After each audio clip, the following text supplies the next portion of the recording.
OpenAI board chair and Sierra CEO Bret Taylor joins us to talk about how AI is changing software, whether the technology can push past its limits, and to share some lessons from the world's top tech leaders. That's coming up right after this. Welcome to Big Technology Podcast, a show for cool-headed and nuanced conversation of the tech world and beyond.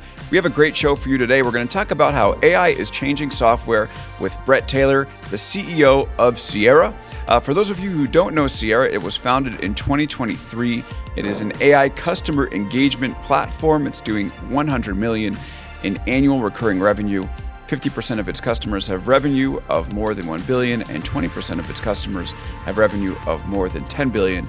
So it's right at the center of everything happening in AI. And Bret is the perfect guest to discuss with us about how AI is changing software and where it's all going to lead, what the future of the graphical user interface is, what the future of user interaction is. And of course, we're here at Qualcomm Space at Davos to break it all down. Bret, great to see you. Welcome to the show. Thanks for having me. Okay, so I want to speak with you first about the way that AI is changing software, about vibe coding, and whether we should buy into the hype. Let me just talk to you about two stories that came across my feed over the past day. Dave Clark, the former worldwide consumer CEO at Amazon, just wrote on LinkedIn, "Between last night and today, I built a custom CRM that actually fits how we sell. We tried configuring an off-the-shelf CRM for our sales cycle. There are too many fields we don't need. We're missing the ones that we do need. It forces a pipeline flow that doesn't match reality, and we spend more time fighting the tool than using it. So I built what we needed. It took a night and a morning." I had another connection on LinkedIn tell me over the past 2 months, I rebuilt my company's business, the non-engineering parts of it, the processes, using Claude Code, and I've never felt more empowered.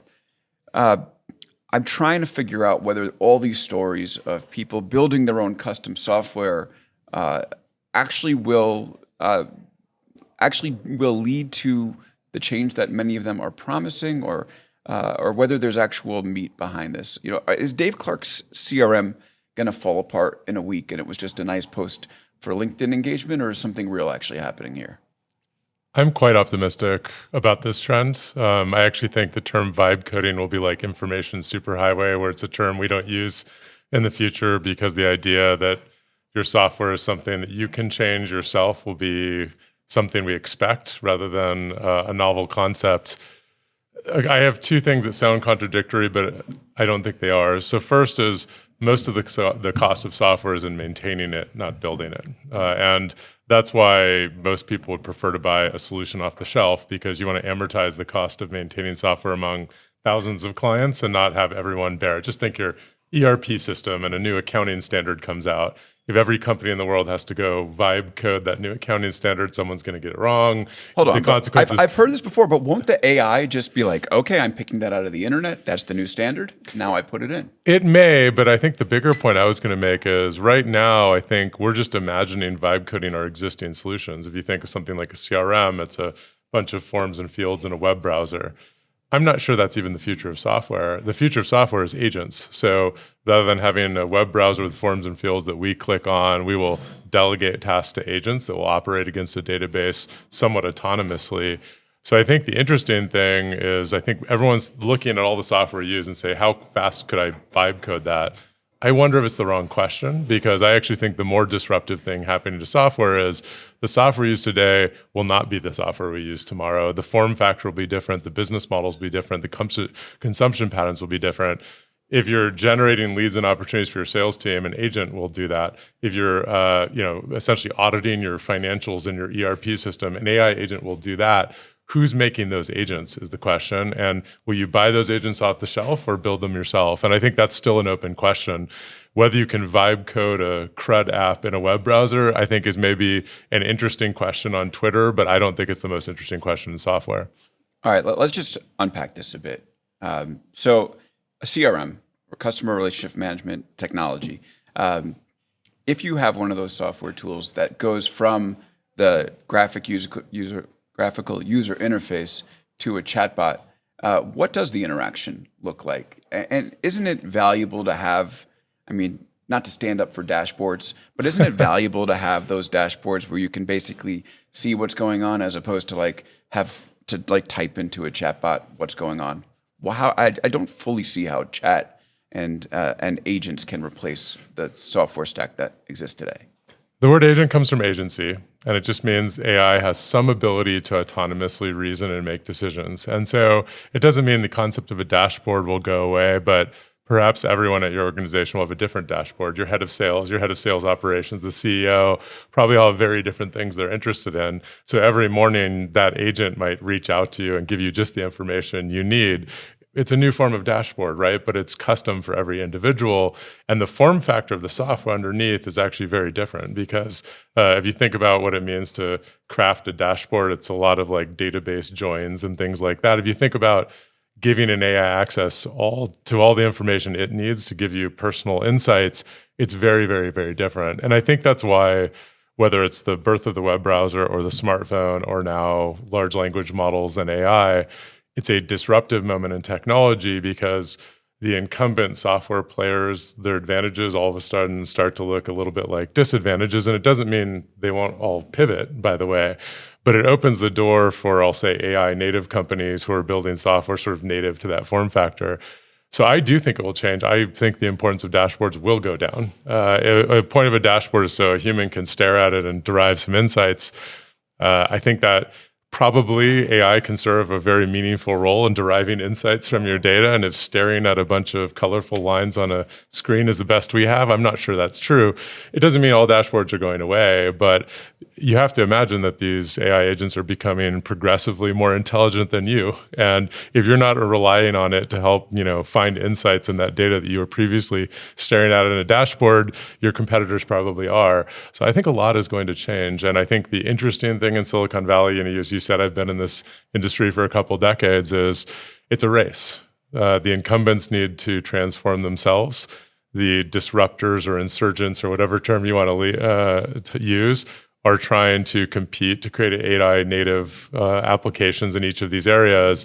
Will the insurgents and upstarts becoming the incumbents before the incumbents transform themselves? And I don't think it's a foregone conclusion for any one of the incumbents, but I think it's a really fun time to be in this industry. All right. So as the words were coming out of my mouth, I was saying I can't believe I'm standing up for dashboards. And just note to self, when I'm doing podcasts, I'm not going to stand up for dashboards anymore.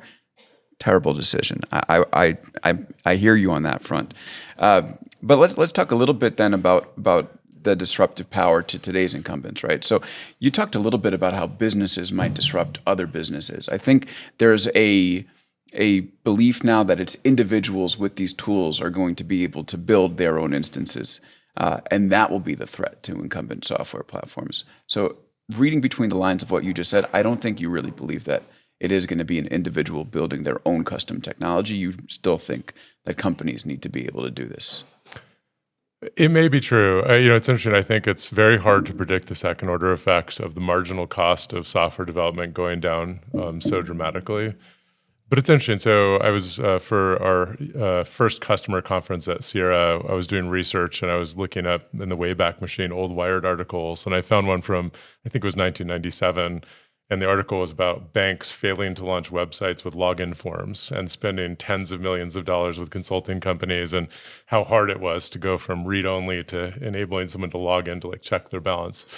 It's trivial now. You could vibe code that probably during the course of this podcast. Yeah, most people when they're starting a commerce storefront don't start from scratch. They go to Shopify. Why is that? Well, making a website was incredibly difficult in 1994. Something like a Shopify just adds more and more capabilities. Maybe it helps you with fulfillment. Maybe it integrates all the other systems you use for delivery, CRM. Maybe it helps you acquire ads to drive traffic to each of your listings. I think as AI becomes easier to make, you just make software that's more and more high leverage and more valuable. And at the end of the day, most companies aren't software companies. Dave Clark, is one of the great technologists of the world and grew up at Amazon and understands software deeply. If you're a, CPG company, do you have that kind of skill at your organization? Maybe you do, maybe you don't. But I think at the end of the day, most companies don't want to be software companies. They want to buy solutions to their problems. And if there's an opportunity to do that, I think it's actually smart. I don't think you should be in the business of maintaining software if that's not the core of what you do. And I think that's true of most businesses. Just to give you an example in tech, When I started my first company, we built our own servers and put them in a co-location facility. Now we have no data centers. We just use the cloud like every other startup in the world. It's an entire department that isn't at our company, and it means we could be more self-actualized in what we do. I think the same should be true of most companies. So I'm hopeful that actually in the future, the form factor of acquiring software will be acquiring agents. There will be, I believe, a different business model, which is outcomes-based pricing rather than just paying for the privilege of using that software. And I think there will still be software companies in the future. I may be wrong. I just think right now, we lack the imagination to imagine what this software does, and we're just projecting all this technology through the lens of what we currently use, which is not what we will be using in the future. So the market, if you look at the index funds, the market has dropped software like 10% this year, software bundles. Is that the market misunderstanding what's happening? Because basically it's been in reaction to Claude Code and Claude Cowork. So is it the market misunderstanding what's happening, or is the market seeing the seed of something? Which is that there's something big changing in software, and if people can do this in their backyards or in their basements as easily as it's taken, companies years to build, then there's going to be a shift somewhere. I think the stock market wonders. It's sort of funny to talk about the stock market as a person, but the market. We're talking about chatbots as people, so let's. That's do great. It to well, the let's market as well. anthropomorphize both. I think the stock market doesn't know which of those incumbents will make the transition, and I think that's what the market is unsure about. And I think it's interesting if you look at the multiples on AI stocks, and we can debate what that is versus software stocks. It's the haves and have-nots, right? And I think it's largely the market's wondering which of these companies will make the transition. If you look back at the transition to the cloud, Microsoft went through fits and starts, but it eventually came out quite strong. But it wasn't obvious for a period that they were. Companies like Siebel Systems, which most of your listeners may not even remember, but that was the number one CRM before Salesforce existed, did not make the transition. And I think if you look at all the incumbent platforms out there, my strong intuition is people are saying, yeah, there's a play there. These are strong companies. Will they actually pivot? I think the interesting, maybe counterintuitive point that I would make is I think business model transitions are harder than technology transitions. I think it was harder for most on-premises software companies to move to ratable subscription revenue than it was to necessarily make something that ran in a web browser. It's a very different business model, revenue recognition, even sales cycle from selling Windows 95 and then Windows 98 to just have a always-on system. I would argue that actually, I think agents will go the way of outcomes-based pricing where, for example, at Sierra, we charge per resolved case for our customer service agents. I think if you made an agent to audit your financials, you should pay per audit. That's a very different form factor as well. And I think companies going through these transitions have to disrupt their technology stack, to disrupt their business model. It may even mean that the revenue dips for a period as they come back out, and any public company CEO will tell you that's easier said than done. And so I think that will actually be one of the more interesting stories in 10 years when we look back and say who made the transition and who didn't. All right, let's end this talking about one of your former employers. You were the co-CEO of Salesforce. We started talking about CRM, so let's end this segment talking about CRM. Obviously, Salesforce is a place where salespeople log there's a call information, and then their leaders can see how they're doing and judge the pipeline and make predictions on the quarter. Does Salesforce become a chatbot, or what is the future of a company like that? Well, Salesforce is, first of all, Mark's a great leader. So if you're going to pick companies who can make the transition, founder-led, great leaders, so never count him out at all. It's also a multi-product company. The largest product in Salesforce's portfolio, at least when I was there, was Salesforce Service Cloud. They bought Slack, Tableau, MuleSoft. And so I think if you think about Salesforce as just managing leads and opportunities, it's probably too narrow. And so, Salesforce has all these assets, and the question is, what is the quote unquote agentic manifestation of the value proposition they provide? And I'm not close enough to them anymore to really say black and white, but they have a lot of great assets, great leadership to do it. Right, but that distance is valuable because you can give us some perspective on what you think a company like that will look like. Well, it's the same of all, whether it's ServiceNow, SAP, Salesforce, Adobe. You have to say, there's a framework from Clayton Christensen who wrote this book, Competing Against Luck, called Jobs to Be Done. What job does your customer hire the software to do? And it's not to edit a field in a database. It's to generate leads. It's to manage pipeline. It's whatever it is. And if you imagine that job through the lens of an AI agent, what is the purest form of that technology? And I'm not sure I know the answers to all those questions because it hasn't been my job to think about it anymore. And I've been working on Sierra. But that's the question is, can you make that transition as a value proposition and then say, what is the business model for that new value proposition? And as I said, it's a race because there's for each of everything I said, I guarantee there's 5 startups trying to compete for that right now as well. And it's a question of, it's the classic innovator's dilemma. So taking a step back, we've been talking about enterprise. By the way, very interesting what's happening to enterprise. So I think it's worth spending the time talking about it. But let's take a step back and talk about consumer for a moment. If the internet was to just start up today from scratch, and knowing that we have conversational AI and large language models, what does it look like? Like, do we have a Facebook and an Amazon and a Google, or is it everything just mediated by a chatbot? What does the internet look like if it just starts from zero today? It's hard for me to imagine starting from zero today because so much of what we have in ChatGPT was a byproduct of the internet existing. But for the sake of this thought exercise, we're just burning it down and starting from scratch. So first I'll say, I think when I was in college, when I started college, the front door to the internet were portals. So Yahoo and Excite and the like. And it was sort of a quaint time. You could list every website that was worth reading in a directory, like the Yellow Pages.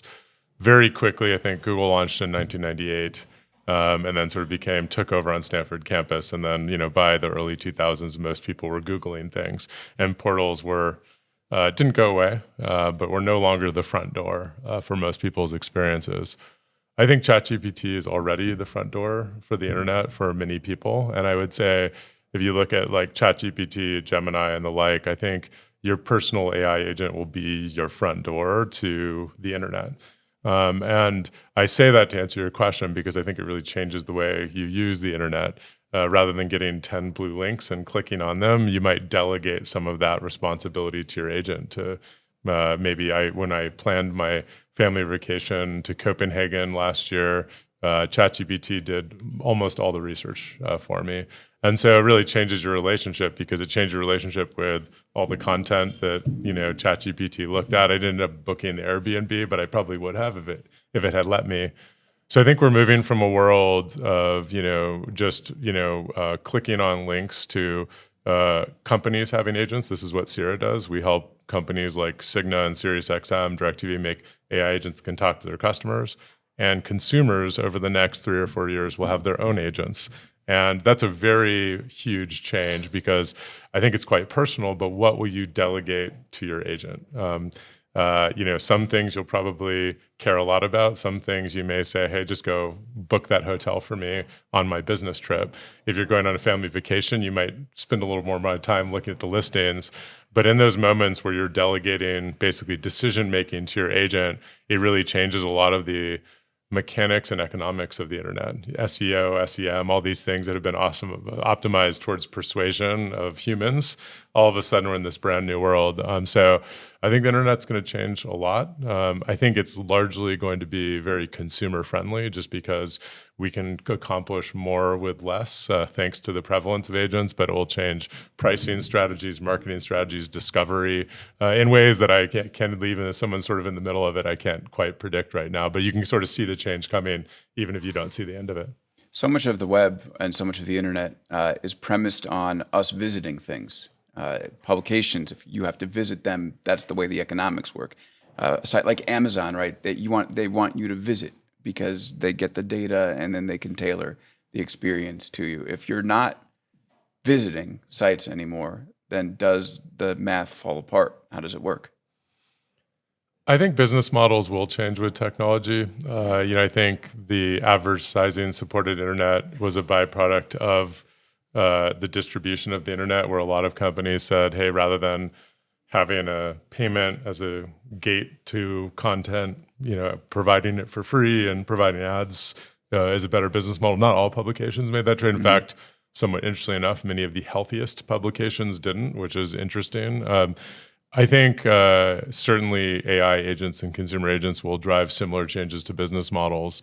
I'm not sure what they are yet, to be honest with you. I still think fundamentally it's a market where it's like demand generation, demand fulfillment. It's essentially finding people who might in the future be interested in your product and making sure they're aware of you.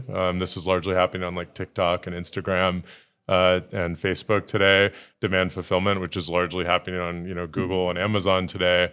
With the prevalence of agents, what is the new world of demand generation? How do you make your products known to you, but also maybe to your agent, which is a funny thing to say.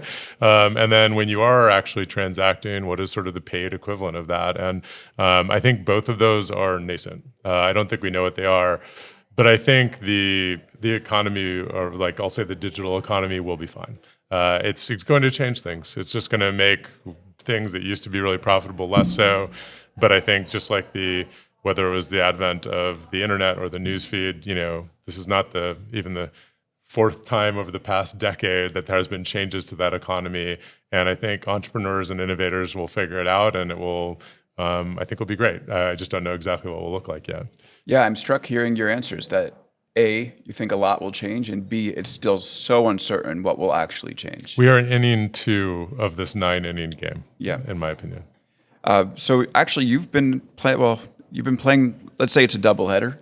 You were definitely on the field for the first 9 innings of the last game, because if you look through internet history, you've just been at the center of so many of these really important moments. It's amazing. I keep seeing the name Bret Taylor whenever there's a news story. So it's great to be able to speak with you. Just for our audience, and I'm sure many of them know this, you were the Twitter board chair during the sale to Elon Musk. You became the OpenAI board chair upon Sam Altman's return after he was fired over that weekend. You were the co-CEO of Salesforce with Mark Benioff, like we spoke about. You were the Facebook CTO as the company moved to mobile, and you built Google Maps. So let's just introduce you to our audience on this one. How did you end up in the middle of so much tech history? Glutton for punishment. No, I'm just kidding. One of my favorite quotes is attributed to Alan Kay, and I haven't actually verified it from him. Alan Kay was a researcher at Xerox PARC, and he said, the best way to predict the future is to invent it. And I love it just because I think it captures the mix of optimism and I'd say this sort of imperative I feel when there's a really compelling new technology to get my hands on it and help shape it, as opposed to observe it passively from the sidelines. And it's interesting you talk about those different trends because I started my career at Google, went through both social and mobile at Facebook, and then learned enterprise software at Salesforce.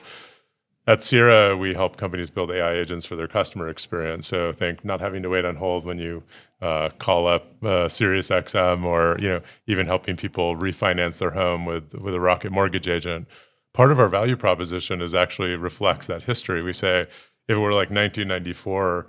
We'd be telling everyone why they needed a website. And if it were 2015, I guess I'd say, here's why you should have a mobile application. And now it's 2026, and we say you need an AI agent.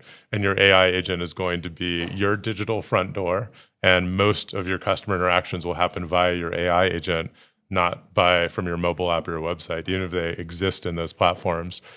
And so it's really interesting just because my own personal history is sort of tied up with what I'm doing now.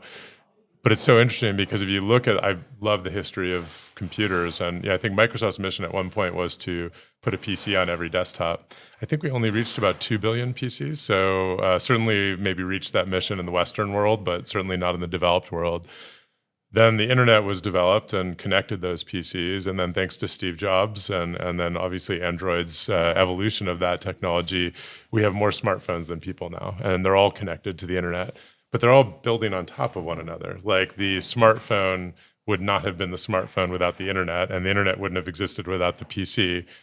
And now you have AI, and it's building on top of all of those. And so what's so interesting about this, like at least the way you articulated my career, is it feels like this sense of acceleration. Like each of these new waves of technology is adopted seemingly 5 or 10 times faster than the previous generation because they're all compounding. And that's what's so exciting about right now. We were talking about before the show, just I've never felt a pace of change more rapid than the moment right now.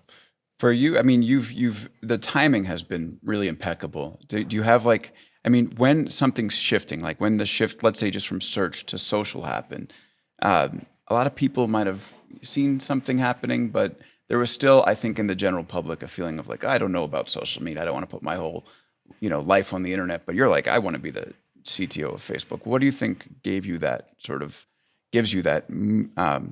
sense of timing and the decision to move and go all in on this nascent thing? Because you've been right about it a lot of times. I think some of it is just luck. There's no doubt. I mean, I think it's arrogant to say otherwise. It's funny, I was reflecting on this. Well, my first job was at Google, which has to be one of the best first jobs of all time. Nice job. Why? The dot-com bubble had burst. So the job fair was like a bunch of tumbleweed and like Microsoft and Google. And I was like, I'd prefer Google. And I knew Marissa Mayer had gone to work there. So just, I say dumb luck, but it wasn't exactly, I always wonder if I had started my career in 1999, would I have been at pets.com? I hope not, but I don't know. I did have I just graduated at the right time. I just want to say we've done 2 shows at this space, and that's the second pets.com reference we've had. I feel bad for them. They're the cool sock puppet. Good for them. I would say if there's one thing that is, I'm curious. I really am curious about new technologies. I think it is hard to embrace change in your own business or change in technology if you immediately are reflexively negative about anything that you see.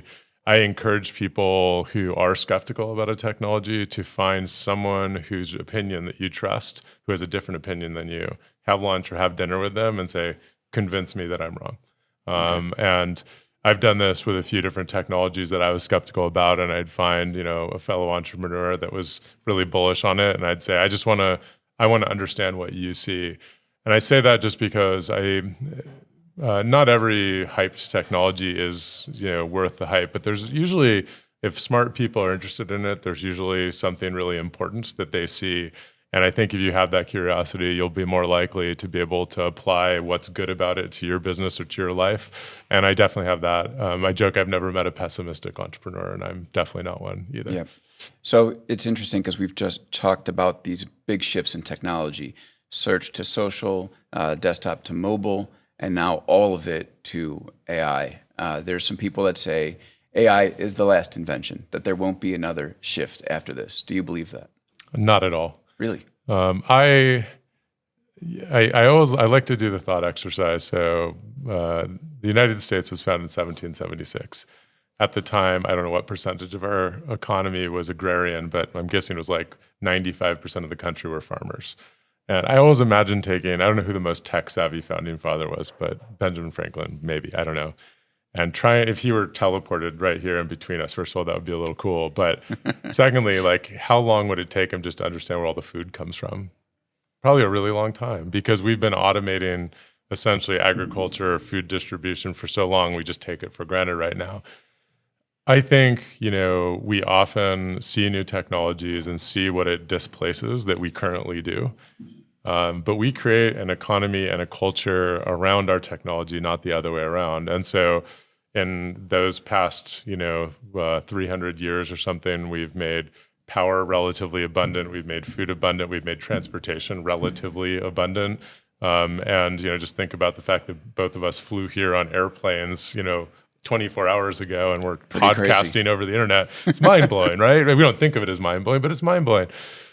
I think we just lack the imagination. I think that's delightful. I'm excited that in my lifetime, hopefully 25 years from now, there will be things that today I wouldn't understand, and jobs I don't understand, technologies that are hopefully discovered by AI. And I think a lot of people look at AI because it can do things that we can't, and it somehow thinks it takes away from our humanity, and I just disagree. Just like the car didn't take away from the horse. It's just different, and I think I'm just optimistic about it. I don't mean there won't be meaningful disruptions. Technology is hard, and we just talked about, I self-identify as a software engineer, and even over the past 4 months, that job has changed dramatically. The skills that made me what I am are less valuable now than they were, 4 years ago. But I'm excited for that because I'm excited for the progress it means for humanity. All right, let's talk about Sierra. So you're 7 quarters in, which is wild because you're already doing $100 million in annual recurring revenue.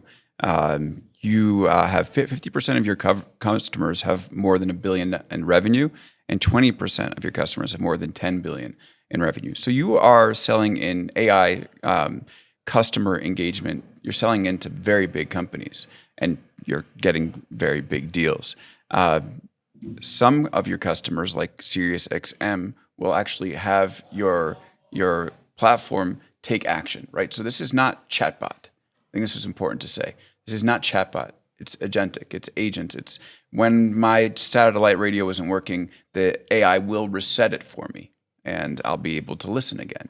Where that typically would have taken. And by the way, a person. that AI agent's sending a signal up to a satellite in space, which is communicating with your car. No How person. cool is that? No person involved. AI agents talking to satellites, and that's just a normal thing that we do now in 2026. It's pretty awesome. And so my question, because that's a big deal, right? That requires Sirius to say, all right, Bret, go ahead and let your AI technology, which is probabilistic, right? Go ahead and send a signal to our satellites, and we're going to trust everything is good. And that to me is the big question that I have about Sierra, which is there's been so much discussion about this AI rollout and what's gone right and wrong and what's taken the AI projects from pilot into production. And you've got it in production with these big companies that are trusting you with big actions. How have you gotten them to trust you with this stuff? I think it all starts with the customer and the consumer. You were implying some of the risks of AI, which I'll talk about, but if you were to survey your listeners and survey their sentiment about waiting on hold, it would surprise me if you could find one person who had a positive experience with that. I think we spend years of our life waiting on hold. And the reason for it is somewhat like a mix of sort of business and technical. Until recently, the phone line was analog, so there was no way to build a digital experience there. So if someone did call you on the phone, you had to staff a call center to answer it. And if you want to not wait on hold, you had to overstaff that call center with people be sitting around most of the time doing nothing, which just cost a lot of money. And if you think of a consumer brand, and let's say your average revenue per customer every month is $10, that might be less than the cost of a single phone call. So you actually can't afford, for most businesses, literally can't afford to have a phone conversation with your customers. But now you can, because you can actually have an AI agent pick up the phone. You don't need to wait on hold. It can be multilingual. It can have perfect access to your systems. It can help you find, if you know the retailer next in the UK, it can help find your order. If you order food in London and Deliveroo, it can help you whether you're a driver or a consumer of that. Cigna Health Insurance, we went live with them in less than 2 months with Sierra, and it can help you understand your benefits, process claims. All of these things are just really useful. And I think because consumers don't want to wait and they would like an answer now, and because you can do things with this technology, because we've essentially digitized the last analog channel, which is the telephone, it's unlocking new business models as well. One of my favorite examples of this is Rocket Mortgage, which for those of you not from the States is, I think, the largest consumer mortgage originator in the States. If you go to redfin.com, you can use an AI agent built on Sierra to find a home. You can go to then rocket.com and finance that home and get a mortgage. And then with their new Mr. Porter acquisition, service that loan, all with AI agents. It's amazing. Right. And this is the pain, right, that you're solving. But I want to hear a little bit more about the discussions that you have with them, the fact that, and the persuasion, where you've said, trust our technology. They've looked at the technology. Is the technology good enough now? Because there was some doubts that it could handle such complex things. So talk a little bit about that. How have you gotten them to trust Sierra with these actions? Because we all agree that the pain is real. Yeah, well, so I'll start with actually an important thing to ground ourselves, no pun intended, and which is humans make a lot of mistakes too. So if you have an associate talking to your customers, the odds that every associate is going to do everything perfectly is essentially zero. And I think we just have a higher expectation of computers, which is understandable. But what these AI agents are doing aren't necessarily doing something that was previously perfect. And I think a lot of companies understand that. And if for anyone who has a large sales team or customer service team, you know exactly what I'm talking about because you've gotten the phone calls from a client where it didn't go well. So first, I would actually argue counterintuitively, AI agents are actually more reliable than most of the systems that they replace. It doesn't mean they're perfect, by the way. They're just more perfect than the very fallible human operation systems that preceded them. And the second thing is essentially what we do at Sierra is try to essentially put more robustness and determinism around these inherently non-deterministic systems. One of the best ways we do that is through a technology called simulations. So all of our clients have a database of usually hundreds or sometimes even thousands of simulated conversations that they run before every release of their agent that simulates everything from an angry customer to an unusual case to background noise. Is it AIs talking to AIs? That's right. And it can simulate languages, accents, background noise. And it means that essentially before your agent goes live, your customers aren't finding all the flaws, your simulations are. For those engineers listening, you can think of it as almost a regression test suite for your agent. We also use AI monitors. So how can you use AI to monitor the AI to look for things like hallucinations? Was it saying something that wasn't in the data presented to it? Or even subtle things like, was the AI being frustrating to your customer? Was it being repetitive?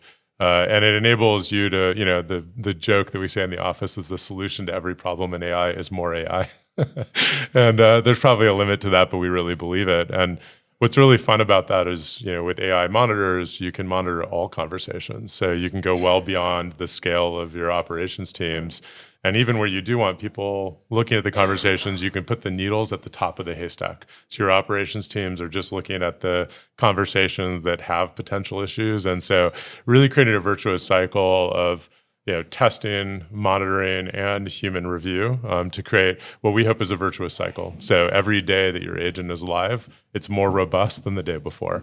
It doesn't mean it's perfect, but it's really, it's interesting. I'll just go back to like the way software's evolved over my career. In roughly, I think it was like the early 2000s, there's that Outlook worm that took over like everyone's desktop. And it was before there were CISOs in most companies. Since then, we've developed the role of the CISO. We've formalized the software development lifecycle, which is essentially a methodology to make software robust.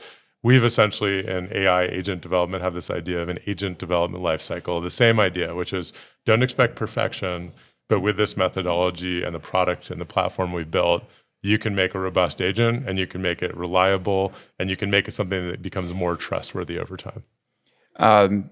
Is what you're saying then that with these AI agents, it's not like self-driving cars, right? So self-driving, for instance, it was I don't want to say trivial, but the company's got it to 95% pretty fast, and getting from 95 to 100 has been very difficult, and we still don't have it rolled out, even though it seems like there's been progress that's been made. But if you make one mistake there, it's catastrophic. Whereas, do you think that there's much more of a willingness to allow some errors with AI agents and the type of solution that you provide because your baseline is these fallible human workers, and if you make a couple fewer mistakes with AI, you're still doing a better job? I'm not sure there's a black and white answer to that. I mean, certainly the reason why Sierra has become one of the fastest growing enterprise software companies of all time is because the technology is ready for many companies and many applications, but it doesn't mean it's ready for all. The challenge with self-driving cars is that the consequences of being wrong can be human injury. So it's rightfully sort of held to a very, very high standard. I might argue held to a higher standard than human drivers, which for sure it is. We might be safer if regulators allowed it to roll out sooner, but it's a whole separate discussion. What's interesting about the technology that we make at Sierra is you don't have to use it for all applications, but if you think about recovering your password or finding your order or even finding a healthcare provider in the network of your health insurance company, AI agents can do that now. And that's that's why we're being pulled by the largest healthcare, financial services, telecommunications, and consumer companies in the world. Right. It doesn't mean it's ready for everything yet, but that's why we exist. If we were sitting here 3 or 4 years from now, I'll tell you the more and more mission critical applications that will be ready for it. And just going back to where we started our conversation of vibe coding, it's probably very safe for you to vibe code your blog right now. Should you vibe code the login system for a bank right now? I probably wouldn't recommend it. Not if you want to stay in business. Yeah, exactly. I mean, so it doesn't. And could you ask, is vibe coding ready for production? What production application? And I think we're at that stage of innovation right now where the technology is immature. No one's claiming it's perfect, but the idea that you should wait until it's perfect to do anything, I think, is a death sentence for companies who have that mentality. I think the better question is, what processes at my company are ready for the current set of technologies? Recognizing, by the way, that it's not a question of if it will make a mistake, but when it does, how do you detect it? How do you mitigate it? All the controls that you have in place. And I would make the argument that actually for most processes in most companies, the technology is ready today. Put another way, if we paused innovation at the foundation model layer, we would still have, I think, trillions of dollars of value in the economy with current technology. Okay, I have so many more questions to ask. We have 20 minutes left, so let's take a break, and we're going to come back right after this. And we're here with Bret Taylor. He's the CEO of Sierra, chair of OpenAI. Interesting thing you said before the break, Bret, that Cigna, I think, rolled out in, a couple of months with you guys? There is a whole industry of consultants that integrate systems and are, basically connecting business processes, and they take a year, and they usually do it like 50% effective. What's going to happen to consultants in this world? Consultants is a broad category. You have strategic management consultants, you have systems integrators, you have outsourcing firms, that essentially can build software on your behalf. And I think all of them will have different impacts on this technology. The first principles view I have is software engineering agents are bringing down the cost of developing software. It's not going to go to zero, but it's going from extremely expensive to relatively inexpensive, and that's a huge change. And so, where you had a dynamic where a company was outsourcing software development to save costs, the cost of the AI agent might be less than the cost of the outsourced, I'll say resource, even so it's somewhat a dehumanizing term, but often the term used in the industry, and that will disrupt that part of the industry. But behind every technology project is a business transformation. If you're digitizing part of your business, the software is a means to the end, not the end to itself. And I think most consultants would say the change management that they participate in, the actual advice on how to do that and how to be competitive has always been the more valuable part of what they do. So I think a lot of these consulting firms will probably need to transition away from, the billable hours of the hands on the keyboard and more towards change management, strategic consulting. And I think that will have some innate value. I think having an outside-in perspective is inherently valuable, I think, for a management team. So I don't think it's going to go away. But, what is it that you're buying for them and how they provide it, I think probably will change a lot. And by the way, as we also started, the software industry is also changing a lot. And so there's a lot of unknowns right now. But I think it's going to skew towards higher and higher leverage types of consulting, just given the commoditization of producing software, which is obviously happening with AI.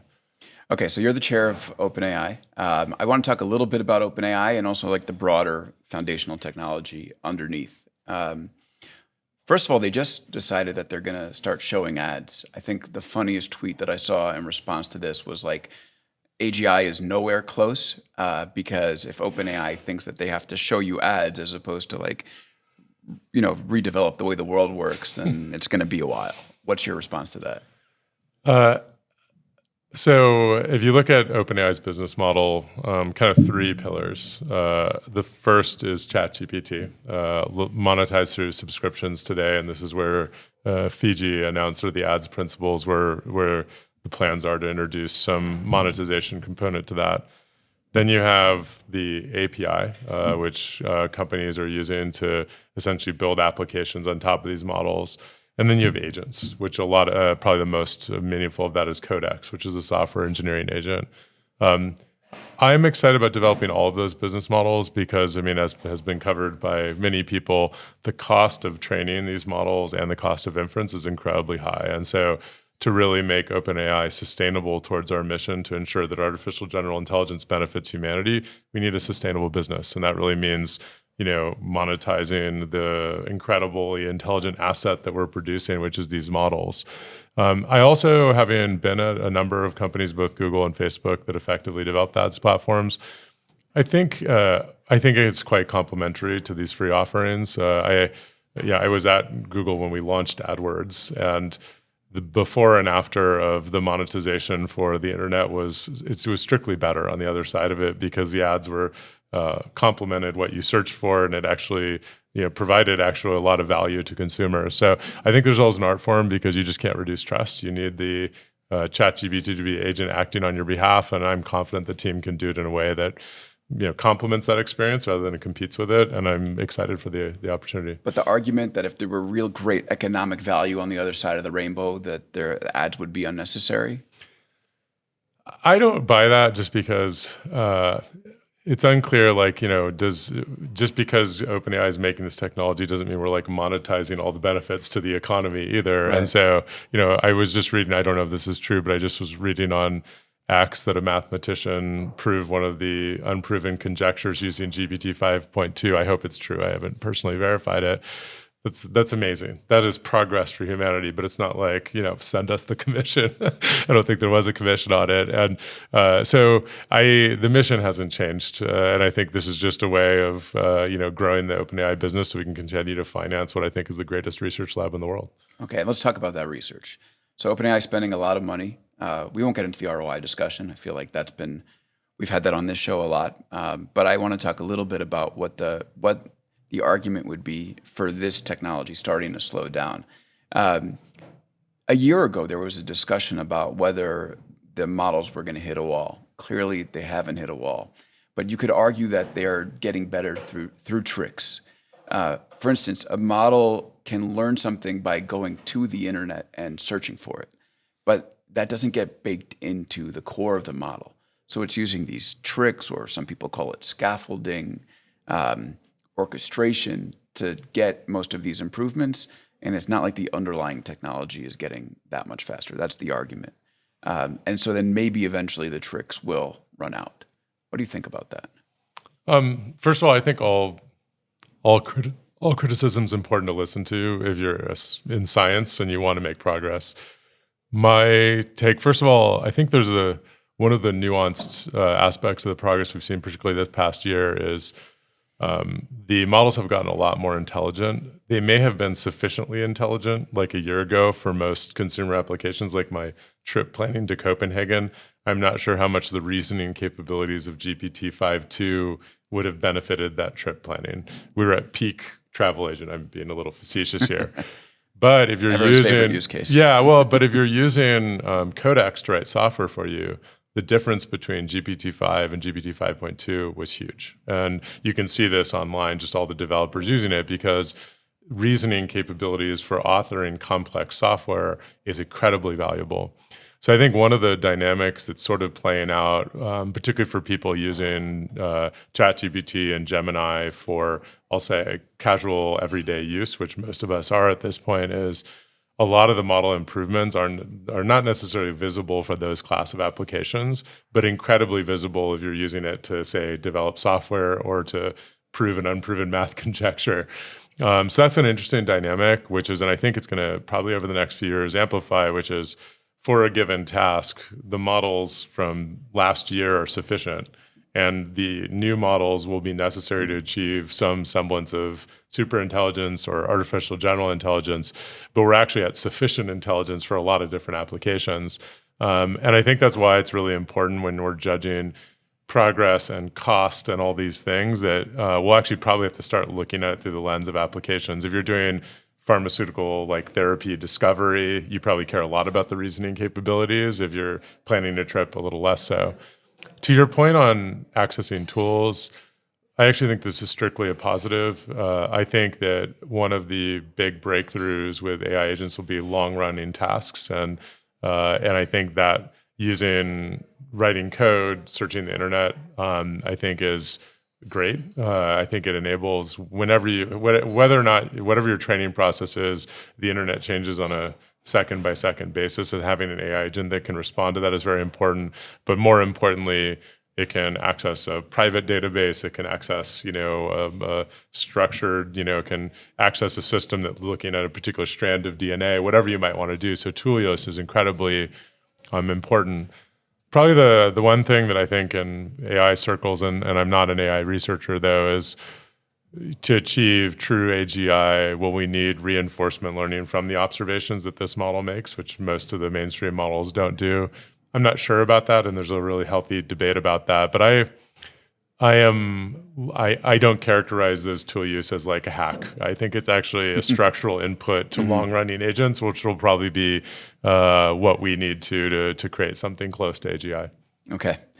So we've talked a little bit about your personal history. I just want to end here with a bit of a lightning round where we can talk about some of the leaders in the tech world that you've worked with. They're going to be big names that a lot of our audience will know. Just give us one thing that you've learned from each. And I want to start with Mark Benioff. Mark was amazing at creating an ecosystem and a community around a company. I was really inspired by my first Dreamforce and just seeing all the people that showed up there and realizing there's a difference between having customers and having a community. And that's definitely something I took away from him. All right, Mark Zuckerberg. Mark Zuckerberg was probably the longest term thinker I ever worked with. We used to go on long walks around Palo Alto talking about strategy. And every time I thought I was thinking long term, he was thinking about 2 times longer than me. And I've tried to model that now. It's like, how am I thinking long term enough? And I think you can see it in just Facebook and Meta's performance over the past decade. Like, he's always looking at the horizon beyond the horizon, which I deeply admire. Speaking of Zuckerberg's long-term thinking, do you think this big bet that they're making on artificial intelligence, right? I mean, they've poached many of the top engineers from the company that you're the board chair of.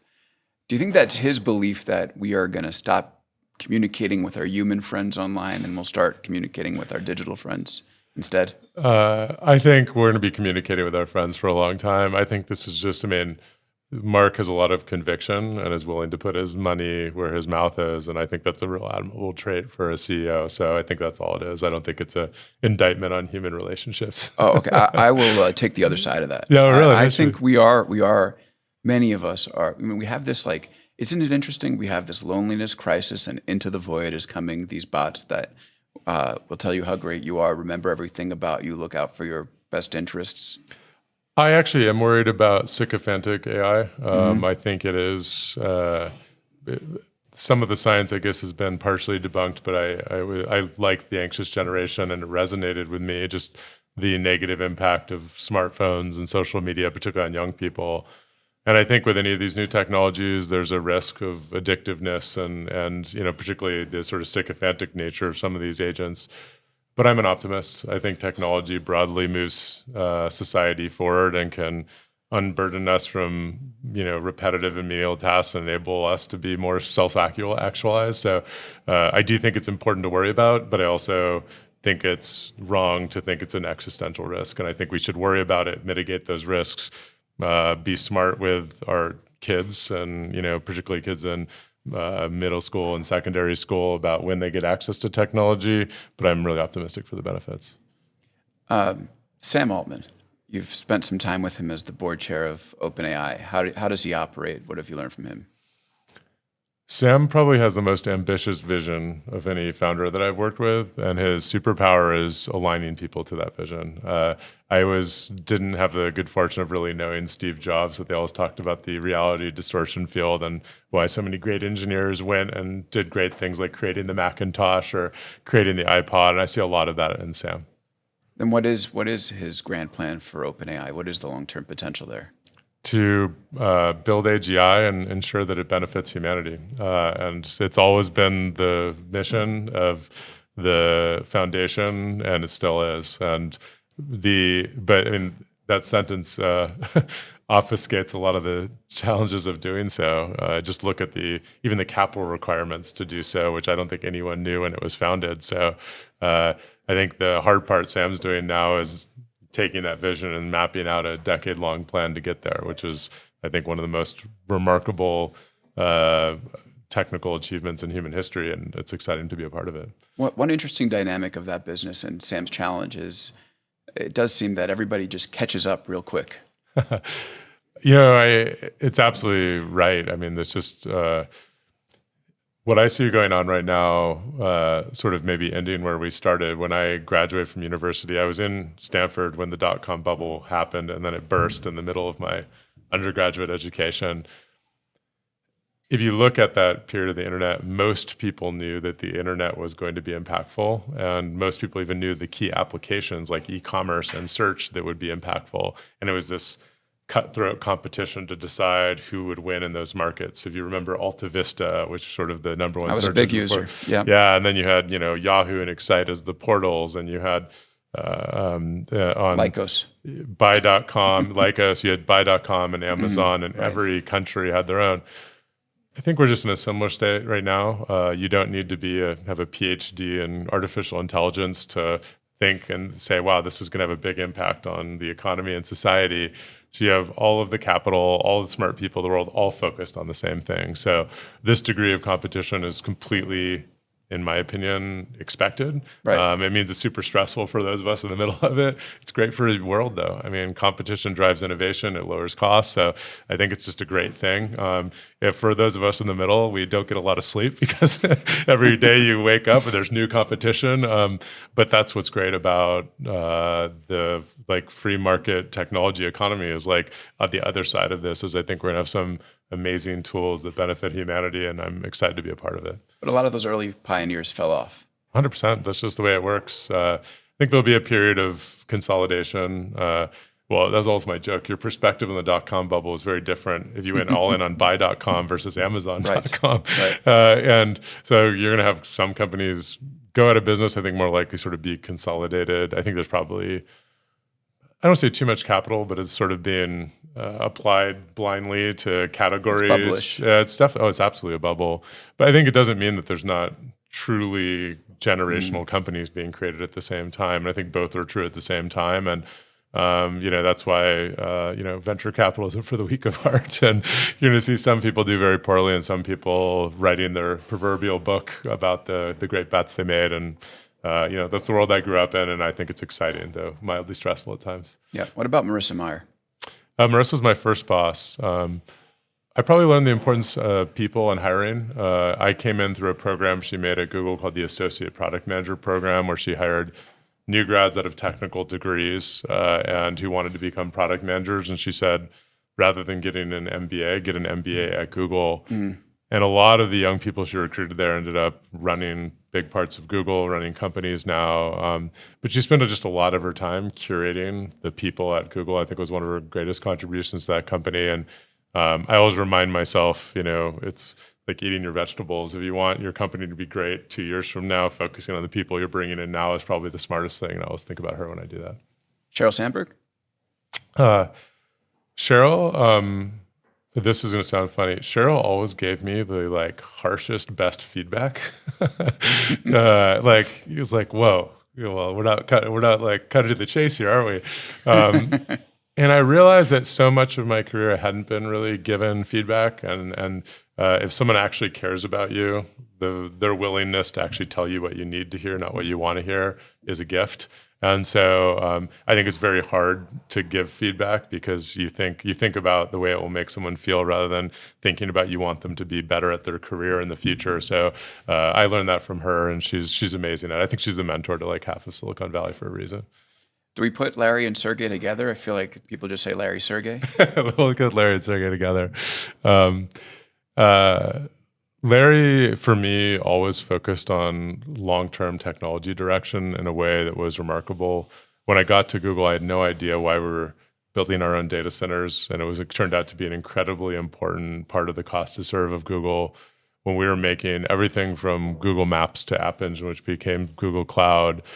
His focus on setting it up architecturally to have sort of unfair advantages of scale and was remarkable. Just an incredibly long-term technical view. I have this written down. I'm just going to ask it. What's your opinion of Elon Musk after your interactions with him?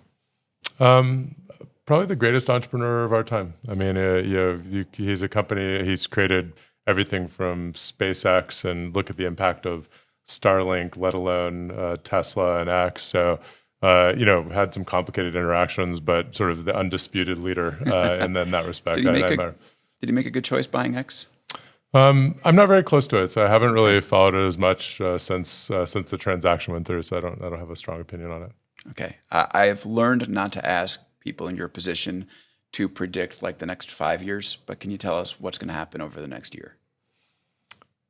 I think we will see a set of things like that math conjecture that's proven where society outside of the realm of like my social circle starts to acknowledge the impact that AI is going to have on science. And I think that will, in a good way, change the positive perception of AI when we realize this can help perhaps over time discover cures to uncured diseases, make breakthroughs in physics, clean energy, battery storage, where we'll get out of the discussion of AI as a chatbot and the discussion of AI as something that's going to move society forward. I'm really looking forward to that.